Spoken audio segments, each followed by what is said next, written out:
Kalimera. So we're going to have a good news talk this morning, continuing the momentum of all of the good news, Your Eminence, starting this morning at 10:30. And I'm going to be very brief and very direct and to the point. As we all know, construction of the St. Nicholas National Shrine stopped in December of 2017. And I think that we all know that it is perhaps the greatest single embarrassment to the Greek American and Orthodox communities, probably in the history of our involvement in this country since we started immigrating. For those of you that are not in New York or haven't visited Ground Zero, all of Ground Zero, hallowed ground, a cemetery for 3,000 people who were murdered, massacred, and martyred by fanatic Muslims, took almost 20 years to be reconstructed and completed, but it's complete now and it's magnificent, other than for the St. Nicholas Shrine, which is wrapped in a hefty bag, okay? And so after a period of time, and I formally announced, friends, in this meeting in Boca a year ago, we decided to create an independent Friends of St. Nicholas. Over the course of last year, and it was a 7 to 9 month discussion, I won't call it a negotiation, but it was a negotiation with Governor Cuomo, the authorities of the state, and with the Port Authority of New York and New Jersey, led by Mr. Rick Cotton. Friends really morphed into something very different that I will now call Friends 2.0. The new Friends is the sole organization in charge of raising money for St. Nicholas, holding the money that's raised, but also constructing and finishing the completion of the construction of the church and national shrine.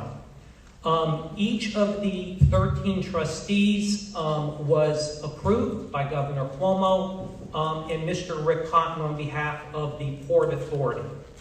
Prior to the stoppage of construction, approximately $40 million was raised and expended. $29 million, and I'm rounding numbers, went actually into the ground. That's the church that you see today. $4 million was paid to the architect Calatrava, and $7 million went to legal fees. I think it's really important to say, and we're not going to say it anymore, Yetivaretica, but over a 2-year period of time, PricewaterhouseCoopers and Baker Hostetler did exhaust audits going back all the way. Next year will be 20 years. And every single dollar raised and expended was expended consistent with the wishes of the donors. Okay, every single dollar. And so now we had these discussions. Friends 2.0 was created. His Eminence was enthroned in June, which was the true catalytic event for donors, for the state, for the Port Authority. And so where are we today? On January the 2nd, we formally launched. And on January the 2nd, Governor Cuomo and Mr. Rick Cotton came to the Archdiocese on 79th Street to formally meet with His Eminence. His Eminence asked Dennis Meal, who's chairman of Friends, everyone knows Dennis, me as vice chairman, John Katz as vice chairman of the Archdiocesan Council, and Father Alex were present. Now, I don't care whether you're a Democrat or you're a Republican or you're an independent. This is really simple. If it wasn't for Governor Cuomo, we lose our church.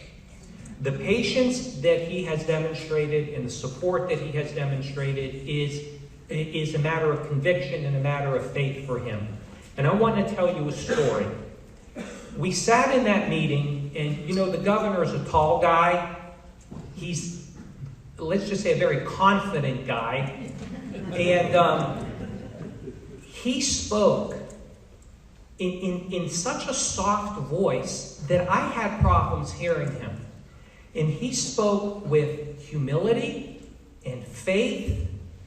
And he got very emotional. And he said, at a time when our country is fractured in two and the world is in chaos, we need St. Nicholas. I had tears in my eyes.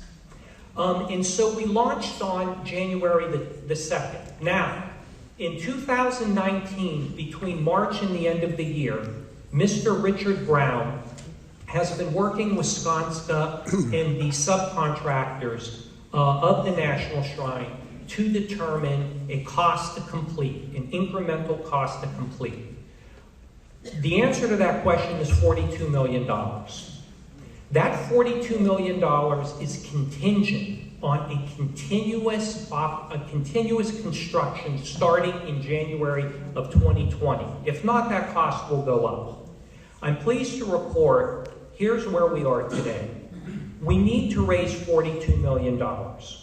We successfully and heroically were able, and I'm rounding numbers here, but we're able to raise $6 million right out of the gate. That $6 million was sent to a critical subcontractor in Minnesota who is fabricating the exterior curtain wall. So officially, as of January 2020, construction on the church has resumed. You just don't see it at ground zero. The only way for this church to be built by September the 11th, 2021, which His Eminence promised, ladies and gentlemen, brothers and sisters, promised Governor Cuomo and the Port Authority to actually to meet that deadline is for us to sign up Skanska as a general contractor in March, next month. And to sign Skanska, we have to demonstrate that we have 25 million or more of cash in the bank. Like, we have to present proof of funds. And so the only way for that to happen was for our major donors and institutions to step up. I have very few heroes in the world. After my papu, it's really hard for me to have anyone else that's a hero, but I've always referred to Archon Dean Metropolis is one of my heroes. We kind of do the same thing professionally. I'm an amateur, he's a professional. But through Dean's leadership in Psaros, the week before last, the faith endowment and the formal vote of the directors occurred this past Tuesday, decided to give $20 million to St. Nicholas. And we have a lot of founders of faith.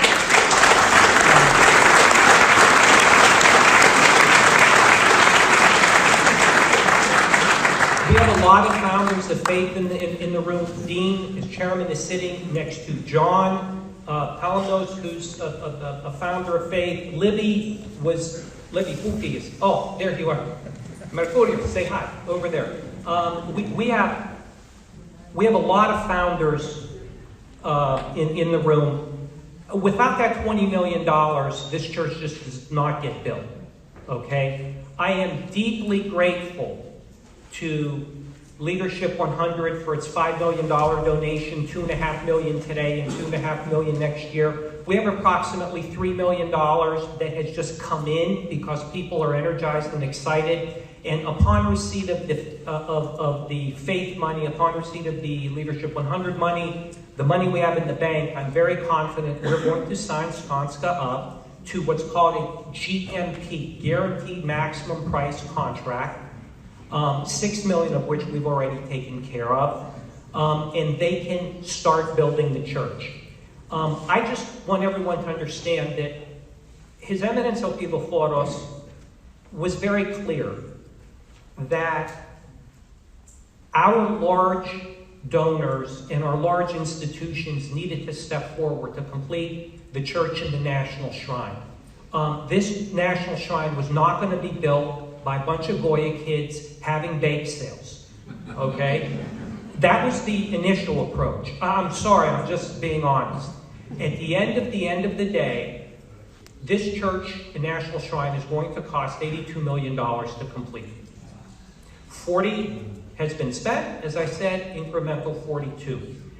I believe that 62 million of the 82 will have been given by our leading institutions and our large donors. And the math is very simple, and I'm just being transparent. Thank God for Faith and its founders at 20 million. Thank God for the Psaros family for their aggregate 10 million, of which we'll receive the balance over the next couple of months.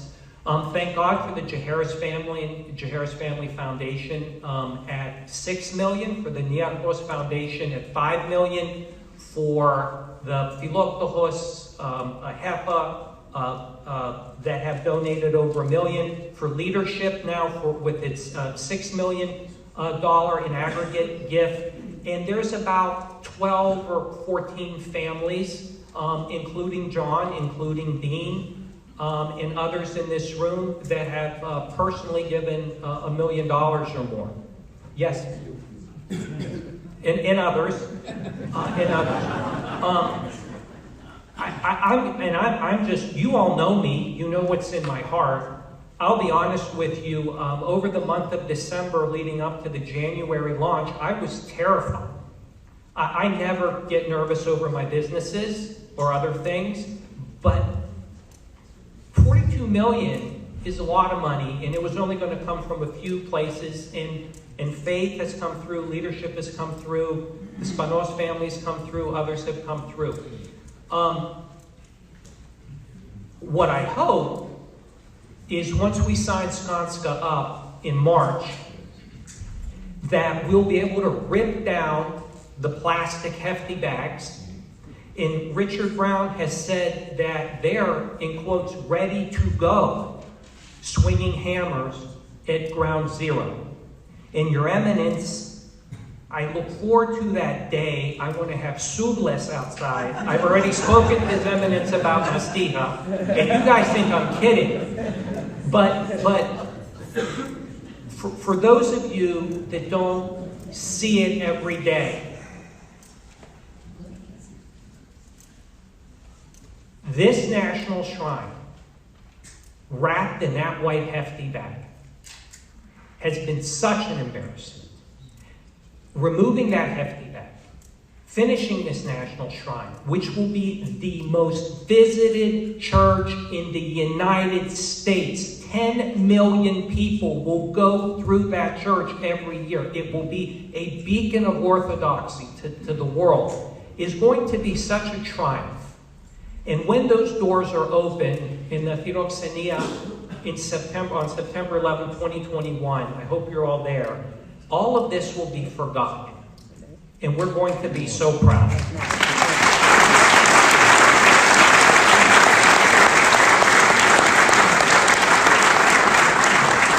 I'm going to end with this. You know, people stand at this microphone and it's reflexive. We thank our hierarchs. It's just what we do. Well, I really mean what I'm about to say. If His Eminence was not elected and enthroned in June, that church would still be wrapped in a hefty bag and the state would take it away from us. His enthronement, the changes in leadership that he has made, his decisiveness, he is as decisive as any CEO I have worked with.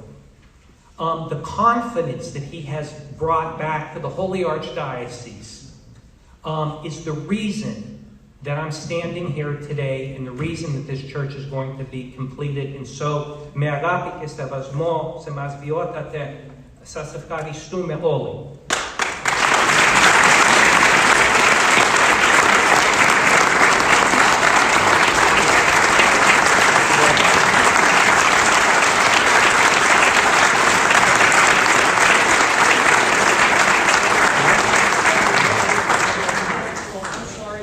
ask a question? Yeah, I left. Michael. I'm back. Michael. Yes, sir. You know, the work you've done has just been unbelievable, and we do appreciate it. I am still very confused about what happens after the building is completed. Who maintains ownership? You know, there's been a lot of groups involved in this. Who ends up owning this building? That is a great question. I'm going to give you an answer. And I'm going to be really, I'm going to take it above and be blunt. Sure. We're going to continue to fundraise until the doors open because we're going to create an endowment for St. Nicholas. Governor Cuomo, through his emissaries, and the Port Authority very directly, has basically said, you know, you Greeks, you blew it the first time. We're going to trust you, and let's see if you can finish the church. But after you open the doors, please tell us that the place can operate. Right. Now, thankfully, the Port Authority is responsible for substantially all of the security of a building that's going to have up to 10 million people pass through it. The Port Authority has asked us, meaning Friends, to make sure that we have enough money for things like facilities management, utilities, etc. The church is a parish. So the answer to your question is the St. Nicholas Parish owns the church. Okay, it is church like any other church. However, this is going to be a church with an endowment. And I'm speaking in front of an archbishop and a battery of reverend clergy. I want to be respectful about how I speak about a church. A church is not a business. I hear that over and over. But this church, much like a St. Patrick's, has the ability to generate an enormous amount of revenue from those 10 million visitors. And so it's going to have to be self-sustaining beyond the endowment that we raise.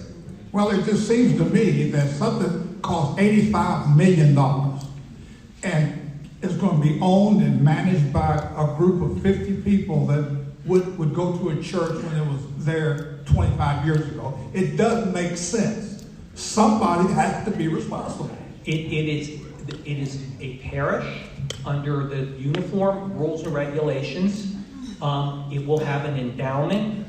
The endowment will have trustees. This will all get worked out. The Port Authority and the state have already insisted on it. Well, I hear you, but to me, I'm very concerned about going forward after this thing is built because I don't see anybody taking responsibility.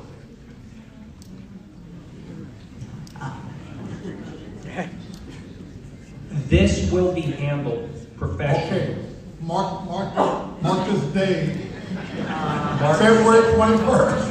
Okay. Okay, I'm here. Thank you. My name is Helen Nicholas. Oh, Helen, how are you? C'est Helen? Helen. I want to thank you for your leadership. And as all of us lay people are in our smaller groups throughout the year, people bring up different things. And I always say to them, if Michael Psaros has his name on it, you can guarantee it's the truth. So I thank you so much for who you are.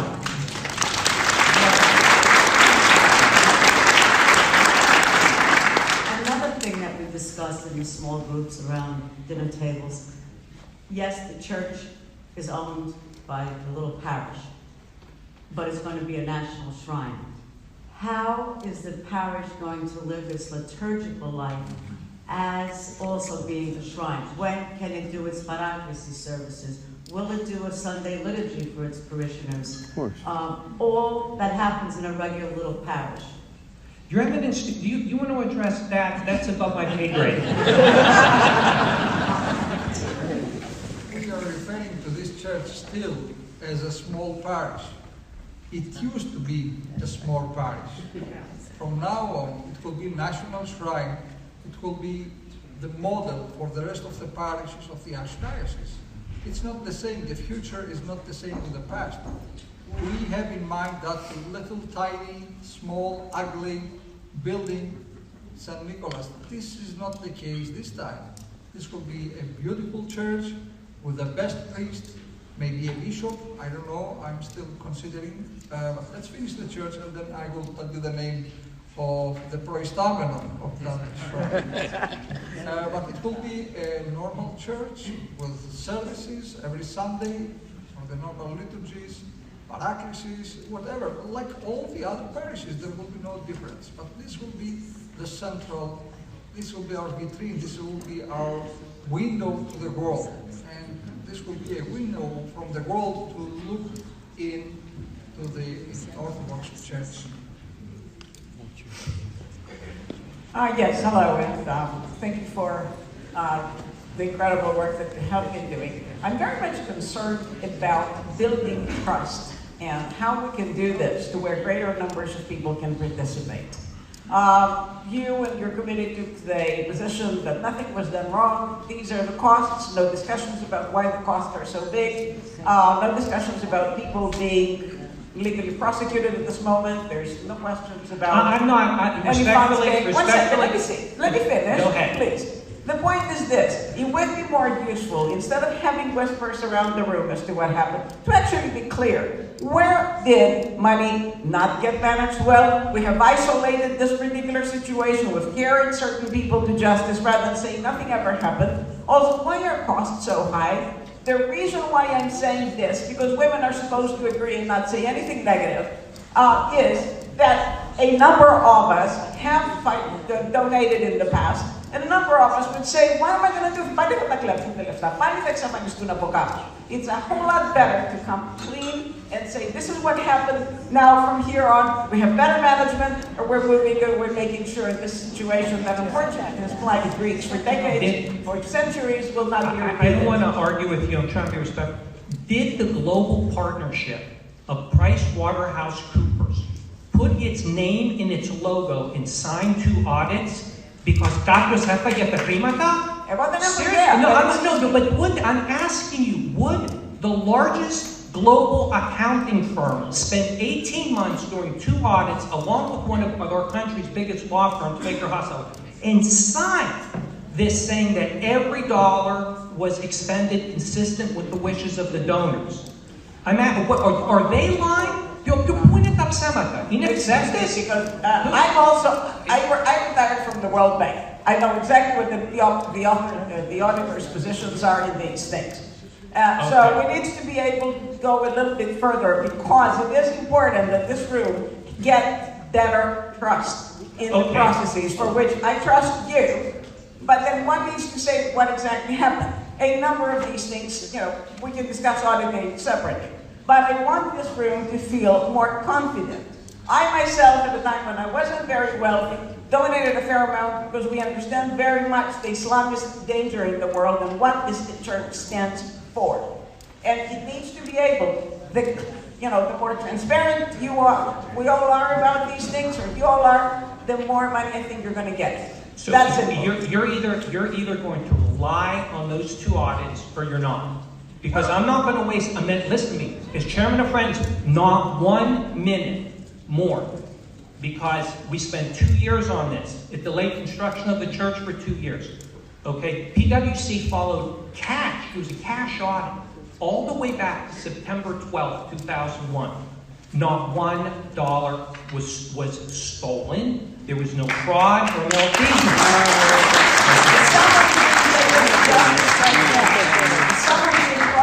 Right now. For what? That's what I'm asking. No, for what? For what? Also, because, excuse me, and we carry this thing on. The point is, how did you negotiate costs further? Whether cheaper options, even if they hired Calatrava, even if they made a number of change options, change orders. Now you ask a good question. These are the issues that would be useful for the rest of us to hear, so that we can feel better about donating again. You asked a good question, which is, do we have to use the same general contractor and the same subcontractors to complete the church? The answer is absolutely yes.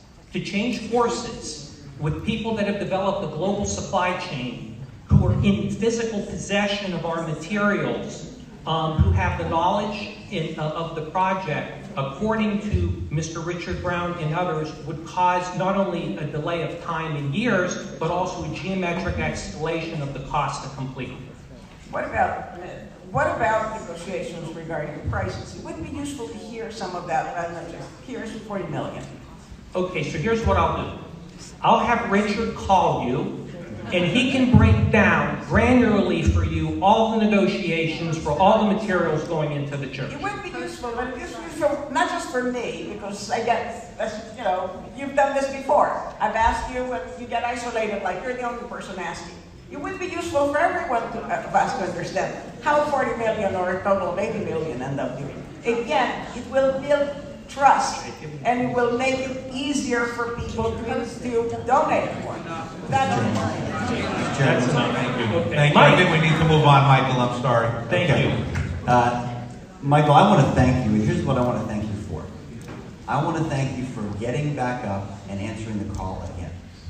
I saw you when our archdiocese was the lowest of lows. You stepped forward as one of the world's greatest minds at turning around failing institutions.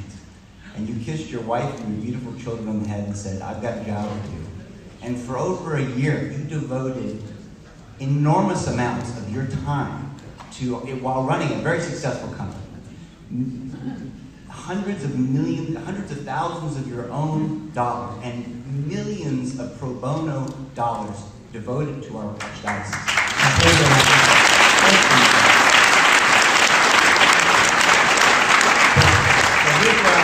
Here's why I say get back up, because I know that when that process was completed and you were bruised and battered and trying to defend what was being done, and you presented to the clergy lady Congress, here's what we found, here's the way forward, you were told thanks but no thanks.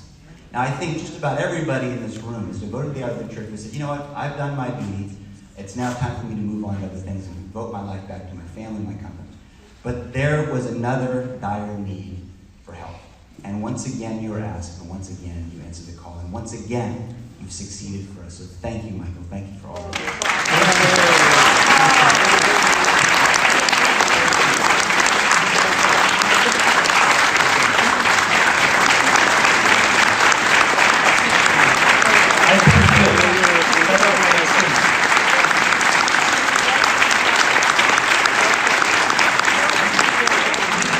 Your Grace, you've been standing at the mic. I echo the sentiment of all that was said.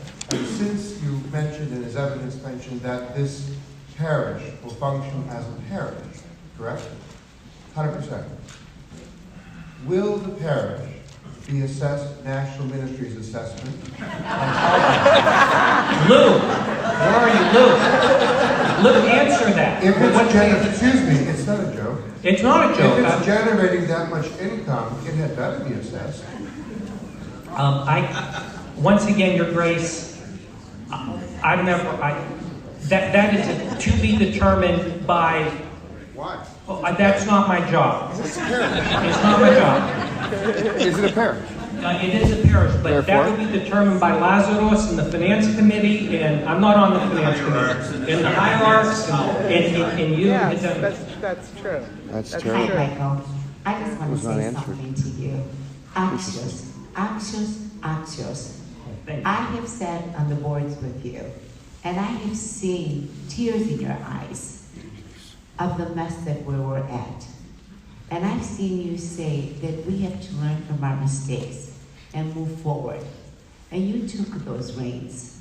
And we deeply, deeply thank you, because you are truly an inspiration with your humility and your humbleness and the love for our church. And I have seen this firsthand, and I just want to congratulate you for coming through again for us. We were made the laughing stock. It would have been a disgrace to our forefathers who paid with their sweat que me doematus, y anarthus a pig patrida, to give us the American dream. So we thank you for taking that reins on. Thank you. All of these, all of these thank yous are nice, but the thank yous and the applause should go to the founders of faith, to the faith organization, to all of us that are members of leadership, and to all of the large donors that are making this possible.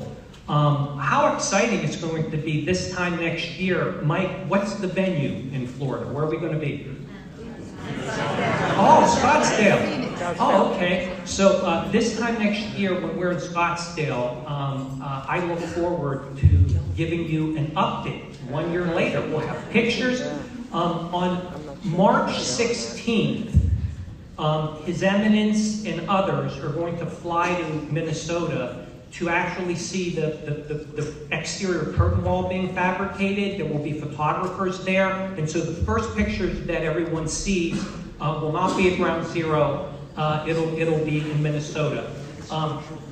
Yeah, the actual facade. The actual facade. So I want to thank everyone, especially faith, and especially leadership, and especially our large donors, for really making this possible and stepping up so quickly and so decisively. I'm here for the balance of the weekend. I've taken enough of your time, and I can answer all of your questions. Thank you.